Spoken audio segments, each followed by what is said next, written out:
Good morning प्यारे बच्चों, मैं हूं आपकी एजुकेटर पूर्णिमा सिंह और हम आपकी वर्कशीट नंबर 79 करेंगे। इस वर्कशीट में हम जो भारत में राष्ट्रवाद चैप्टर है उसका लास्ट पार्ट एक तरीके से डिस्कस कर रहे हैं। तो देखो बच्चा, राष्ट्रवाद क्या होता है?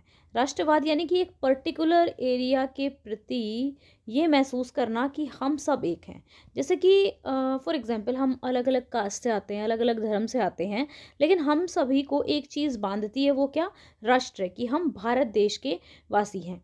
तो राष्ट्रवाद की भावना कब पनपती है?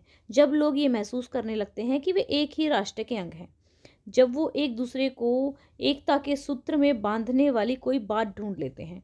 तो हमारे देश में राष्ट्रवाद किस तरीके से आया?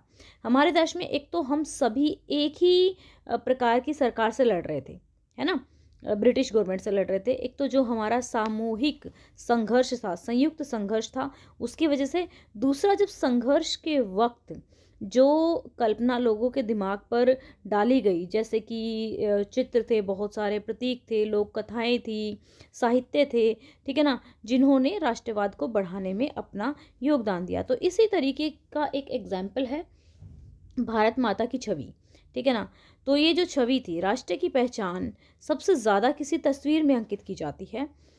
इससे लोगों को एक छवि गढ़ने में मदद मिलती है। इसके जरिए वो राष्ट्र को पहचान बना सकते हैं। वैसे राष्ट्र की कोई पहचान नहीं है ना, राष्ट्र एक क्या है? एक ज़मीन का टुकड़ा है।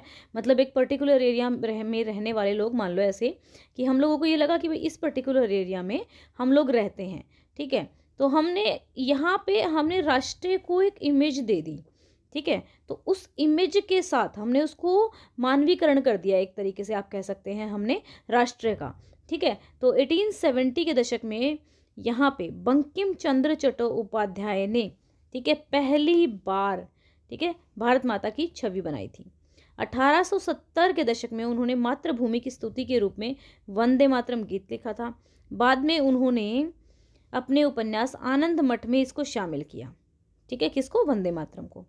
अब अविंद्रनाथ टैगोर के द्वारा बनाई भारत माता की छवि स्वदेशी आंदोलन की प्रेरणा से अविंद्रनाथ टैगोर ने भारत माता की व्याख्यात छवि को चित्रित किया था।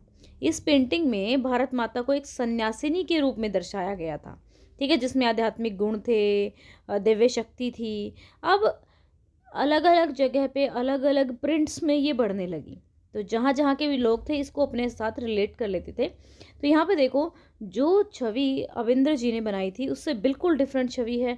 ये सन्यासी हैं और यहाँ पे देखिए भारत माता खूब सज्जित हैं गहनों से, हाथी के साथ बैठी हैं, शेर के साथ बैठी हैं, जो कि किसको? शक्ति और सत्ता का प्रतीक है।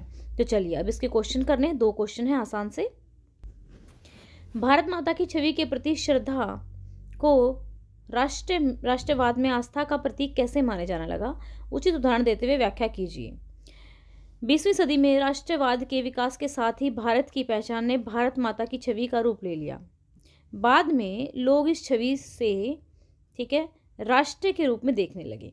उदाहरण के लिए बाद के वर्षों में भारत माता की छवि ने कई अलग अलग रूपों का अधिग्रहण किया, यानी कि एक पर्टिकुलर जगह हो गई, उसी के अकॉर्डिंग इसने देखा जाए तो लोकप्रिय प्रिंटों में इसको प्रसारित किया गया, बांटा गया, विभिन्न कलाकारों द्वारा चित्रित की गई। कभी उन्हें एक शांत सन्यासिनी, तो कभी एक त्रिशूल, शेर और एक हाथी के साथ दर्शाया गया। दोनों शक्ति और अधिकार या फिर सत्ता के प्रतीक हैं, ये लिख सकते हैं आप। तो यहाँ पे नेक्स्ट क्वेश्चन है, आनंद मठ की रचना किसने की थी? आनंद मठ की रचना बंकिम चंद्र चट्टोपाध्याय ने की थी, ठीक है बच्चों। तो ये हो गई है हमारी आज की वर्कशीट। आई होप सो आपको अच्छे से समझ में आ गई होगी। वीडियो अगर अच्छी लगी तो वीडियो को लाइक करना, चैनल को सब्सक्राइब करना। Thank you, have a nice day, may God bless you.